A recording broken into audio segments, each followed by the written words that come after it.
Again. If you can get guys out in the first and second round, then why not?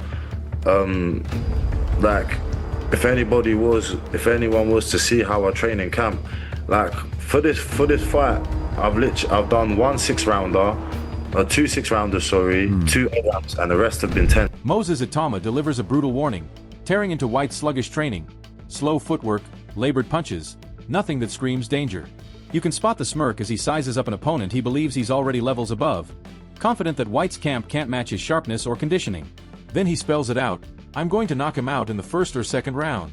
I'm going in like, okay, cool, this is a 10-round fight. I'm not preparing to fight Dillian Whyte for just 1 or 2 rounds. If it ends early, it ends early. If it doesn't, it doesn't.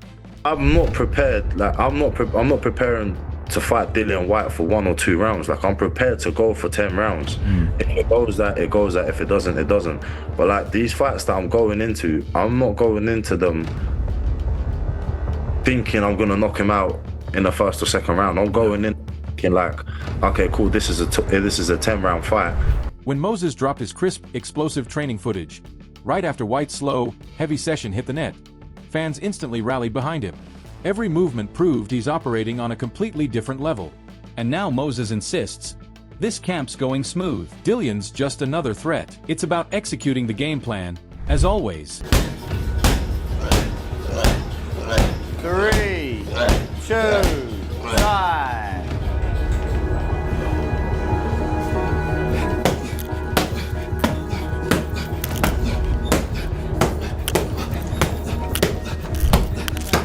Dillian admits that facing Moses is a risk. His words carry the tone of a man who senses the tide turning against him. Still, he tries to fire back with bravado, saying, maybe I'm an older wolf, but I've still got fang teeth, man. I've got teeth, and I'll bite the F** out of someone. But against a predator like Moses, sharp teeth mean little when the younger, faster hunter controls the fight. And obviously, I'm going up against the next Mike Tyson, as in he's been compared to Mike Tyson and a lot of great fighters. You know what I mean? I'm just little old me. I never even been compared to a journeyman in the great era. He's been compared to Mike Tyson, so. Yeah, I mean, we're training. Chisora couldn't have summed it up better. Moses is a young wrecking machine, lightning fast, razor sharp, and coached by one of the best trainers in the sport. In contrast, Dillian's plotting style and questionable gas tank look tailor-made for disaster. Chisora even joked, someone needs to call the police and charge them with attempted murder for making that fight happen. We need to decide who goes to prison when Dillian gets battered badly. There's no light at the end of that tunnel. That's not hype. It's a grim prediction from a man who's seen it all. Boxing a guy who's 24 years old, who's got his always faculties right, getting trained by one of the best trainers in the United Kingdom, and then mate, it's like you got more chance of winning the lottery than you beating that Moses Itauma. Let's be honest about it. And unsurprisingly, Whyte wasn't impressed with Chisora's take. He didn't just brush Derek off, he buried him, calling him deluded, and that was the polite part. The real sting came from the sheer disrespect, treating Chisora like background noise while locking in on Moses. Forget friendly banter. This was straight venom. And he didn't stop there, adding, why are you taking this fight? I said, bro, because I'm not scared, and I'm in this game to fight. Why would I take advice from you when I spanked you twice? I almost ended your life, bro. So why am I taking advice from you? There's the deluded guy, man. There's the deluded. I don't know. Listen, I took this fight without knowing how much money they were going to pay me. Really? I still don't even know how much they pay me yet. My guys dealing with the country. So honestly, I don't know how much they pay me. You know, I don't know. I just took the fight because it's an opportunity. It's a great opportunity. Anthony Yarde's words carry weight. A man who's shared the ring with elite talent doesn't hand out praise lightly. From the moment Moses Itauma burst onto the scene, Yarde spotted something special. Lightning hand speed, sharp footwork, unshakable composure. He's not just gifted, he's the full package, a fighter who attacks and defends with equal brilliance. This is the kind of endorsement that makes people sit up and take notice. It's not hype, it's a measured, experienced judgment. Even Dillian Whyte, the man preparing to face him, can't deny the truth. And now Whyte himself has admitted, he's the biggest star in British boxing. He's the future. I always thought size might be the one factor holding him back, but he's good enough. For an opponent about to share the ring with him, those words are as telling as any punch.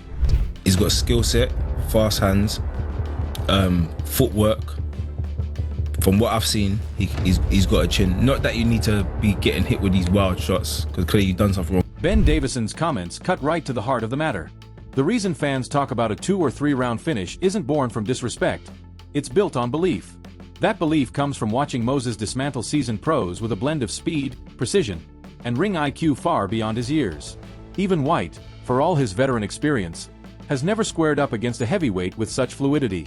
As one analyst put it, his mobility and coordination could hold up in the welterweight or middleweight divisions, a rare trait that sets him apart. Pair that with his youth, hunger, and textbook fundamentals, and it's no mystery why the public expectation is short, savage, and decisive.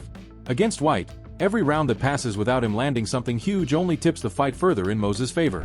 When people, a lot of the time, a lot of the general public, the expectation's almost like it's a 2 or 3 round job for Moses. And my opinion is if there was any other heavyweight in the world boxing Dillian Whyte, they wouldn't say it's a 2-3 round job. So I think that just tells you how highly people think of. Anthony Joshua's praise for Moses is no empty courtesy.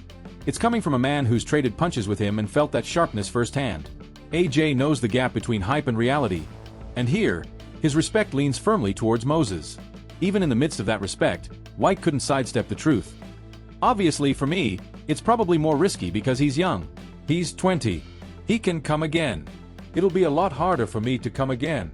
That's more than an observation. It's a quiet admission of the uphill fight ahead. Moses carries youth, speed, and a relentless work ethic, all backed by a team AJ himself calls really good. With that combination, Whyte isn't just fighting a man, he's taking on an entire movement. Around him, honestly, and really as good as your team, but I think he's got a really good team around him after being in the ring with him and studying him, still studying him now. I think that he's the one to edge it. Liam Smith's verdict adds fuel to the fire. Moses' brutal warning isn't just talk, it's reinforced by what we've seen in his reaction to Whyte's training footage. The speed, precision, and hunger Moses brings to camp make Whyte's sessions look flat in comparison. Smith isn't alone. Fans and pundits are siding with Moses, convinced his youth and sharpness will overwhelm the veteran. Watching Moses react to Whyte's plotting combinations and sluggish defense only strengthens that view. This isn't disrespect for drama's sake, it's a cold, honest assessment of the current gap in class. Moses looks like a fighter ready to dominate, while Whyte appears to be searching for the explosiveness he once had. Every punch Moses throws in training feels like a statement. The future is here, and it's coming straight for Dillian Whyte.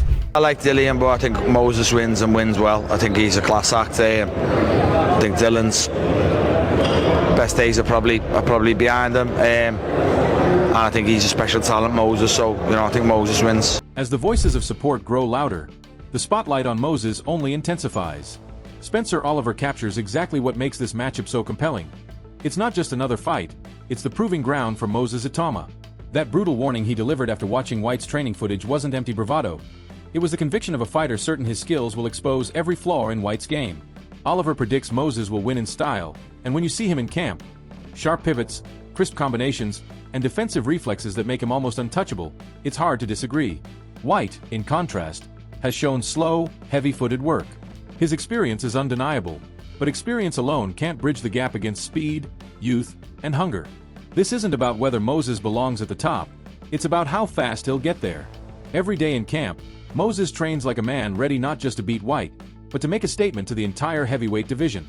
The future isn't knocking, it's kicking the door down. Come and give it everything, because he knows it's last chance saloon for him. He needs the victory here. So, look, we find out just how good Moses Itauma is, I think, on the 16th of August when he boxes Dillian Whyte, because I think he wins it and wins it in style. But everyone they put in front of him so far, he's just dismantled. I think this kid's going to go on and... Tony Bellew's words may be intended as a warning, but for Moses Itauma, they sound more like a challenge he's eager to meet. Bellew says the only way to have an easy night with Whyte is to catch him early with one big shot. And if you've seen Moses' reaction to Whyte's sluggish training footage, you know he's already planning how to do exactly that. In his own camp, Moses has been explosive from the opening bell in every sparring session, firing blistering combinations and cutting angles so sharp that even seasoned pros struggle to keep up. The contrast is stark. Whyte's camp footage shows slower movement, planted feet, and a guard that drops after exchanges. Bellew's advice might serve as a warning for most fighters, but for Moses, it's a blueprint. Start fast, hit hard, and never let Whyte settle. When you've got a fighter this young, this hungry, and this confident, catching an opponent cold isn't a risk, it's the plan. For the attributes he possesses and what he's willing to go through. You can't have an easy night. He's going to put it on you. So the only way, the easiest it can possibly be is if... As Bellew offered his piece of advice, another veteran stepped forward with his own perspective. Buddy McGirt's assessment goes straight to the core of this fight: mindset. In boxing, that's half the battle. From everything we've seen in Moses Itauma's reaction to Dillian Whyte's training footage, it's clear he's approaching this clash with the mentality of a predator. McGirt's bullets and gun smoke line might sound dramatic, but it perfectly captures Moses' approach in camp. Explosive, precise, and utterly ruthless the moment an opening appears. The contrast between Moses' fast, technical sparring and Whyte's slower, more labored work tells the story without a single punch being landed. Moses understands exactly what's at stake. It's not just about winning, it's about announcing himself to the world as the next big force in heavyweight boxing.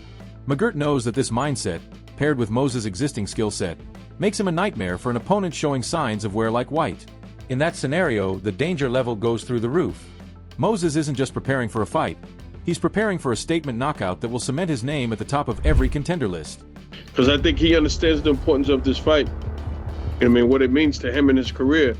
So, you know, it's all about now going out now, and it's like all about bullets and gun smoke, nuts and gut. Dave Caldwell spells out exactly why this is such a mountain for Dillian Whyte to climb. He admits it's a brutal task and essentially outlines Whyte's only realistic path to victory: land something big early and try to slow Moses down. But here's the problem. If you've been watching Moses' training footage, you know landing clean on him is far easier said than done. His footwork is razor sharp, his defensive awareness is elite, and he manages distance like a seasoned champion. Caldwell's point about triggers is key. Moses is brilliant at baiting opponents into throwing when he's ready to counter, which is exactly how fighters walk into fight-ending shots. Whyte's only real hope might be to dig to the body, but even that means closing the gap without eating a lightning-fast flurry upstairs, a dangerous gamble against someone with Moses' speed and accuracy. Caldwell's breakdown, while honest, almost reads like an indirect compliment to Moses. It's a tactical admission that this young phenom holds all the cards going in, and Whyte will need a near-perfect performance just to survive, let alone win. Very difficult fight for him. It's a very difficult fight for him. You know, he can't afford to bite on Itauma's triggers and feints. He's got to land something early to get some respect off of Moses as well. And it's called the body snatcher. I think he's got to dig that body. He's got to try and take away the sharpness from Itauma by investing early. This fight isn't just another date on the boxing calendar. It's the collision point where hype meets reality. Moses Itauma's brutal warning after watching Dillian Whyte's training footage wasn't empty bluster. It was the conviction of a fighter who sees every flaw and intends to exploit them.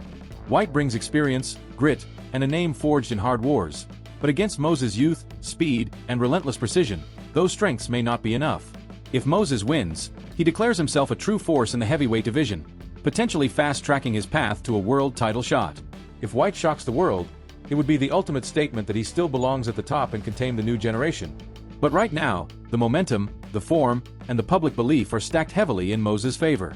The question is simple: are you backing the young lion to dominate, or will the veteran find a way to silence him? Share your thoughts below.